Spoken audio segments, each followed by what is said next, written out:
it's a tree, and when people come to it, you meet people and friends. You make friends. Because all these people will be coming here to see it. Everybody will meet each other. And be everybody like, will make "Hi, friends. nice to meet you." And they'll be happy. And get married. And have kids.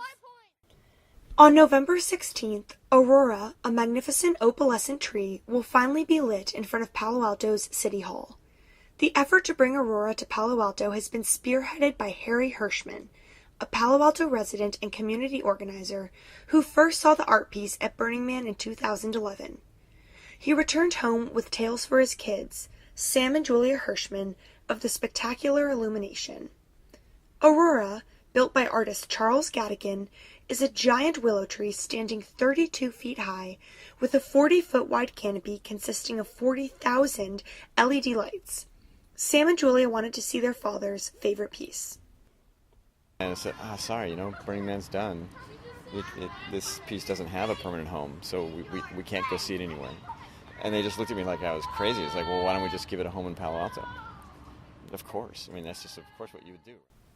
2 years later, Harry, Sam, and Julia Hirschman have almost succeeded in their mission to bring Aurora to Palo Alto.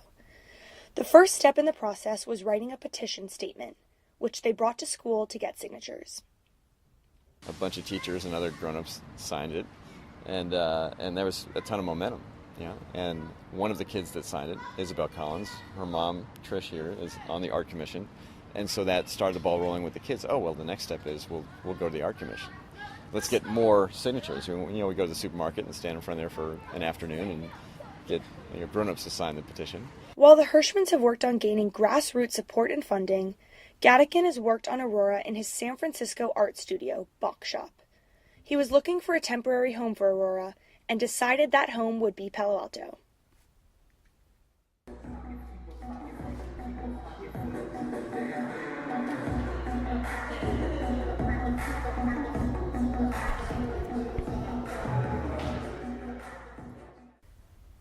That's the sound of the bustling studio in action.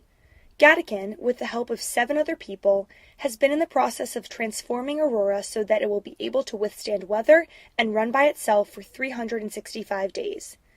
The installation at City Hall will sit above a parking garage, so careful measures have been taken by the engineers to make sure the final piece will be stable and safe. The Art Commission first approved the project in September 2012. When they approved it, they also said, we can't afford to fund the whole thing. You guys have to do that. So to hear the kids say it, really astute observation. They said, well, we've been at this a year, and we've gotten a half a yes. Since that time, great lengths have been taken to raise awareness in the community and fundraise to support the project. The kids have been an integral part of this effort, presenting in front of the Art Commission themselves, serving hors d'oeuvres at cocktail parties in honor of Aurora, and introducing movie screenings to benefit the project. The City of Palo Alto just recently finalized the approval process. The installation work for Aurora began on November 6th and will continue up until the lighting ceremony on the 16th. When the tree finally does arrive in Palo Alto, it will make art accessible for everyone in the community. You can be an artist on Aurora, right? With a smartphone or a tablet, there'll be a web interface that you can drive the tree and make it do what patterns that you want it to do. Gatikin also commented on the interactivity. We're going to have like a button that makes it sparkle. You'll be able to pick the color that goes along with the sparkle. You'll be able to have like a button that'll, pick 2 colors, and the whole tree will like turn those 2 colors and then kind of move this algorithm within the 2 colors, and and there'll be about a half dozen different things. And then over the course of the year, we'll add more functionality.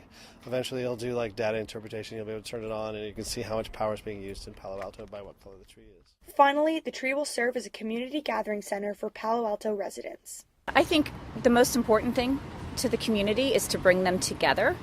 I think in Palo Alto, people have a tendency to be a lot involved with their technology and their iPhone, walking around town looking at their iPhone, and hopefully this will get them to look up and look at the tree. And I'm hoping it'll be a gathering place. This is Chrissy Jones reporting for the Peninsula Press, a project of the Stanford Graduate Program in Journalism.